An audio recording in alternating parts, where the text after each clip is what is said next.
Hi guys, mga unday taog dates. Ang kung sa tawag niyo ani? Dates, dots. Basta sa kuan sa Middle East tani siya daghan no. So kani siya from Qatar to Philippines, tapos Philippines to Hong Kong.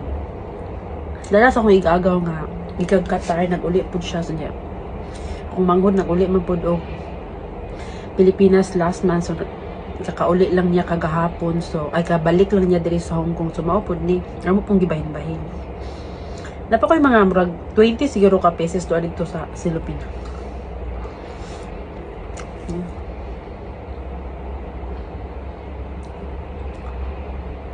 Kani akong ganahan kaunon. Kay kaunon akong daghan-daghang klase nga dates unsa ba na. Murag dried kaayo. Gani kay di mo siya as in dried kay kuan man. Masahan din jud nimo ang lasang dates kaysa dito sa Hong Kong na ay naapoy dates pero kuan ba? Uga na gid siya. Dried na gid siya kay siya kani kay kuan ba man siya murag bago pa siya siyang ipo. po or harvest nagisulod silupin.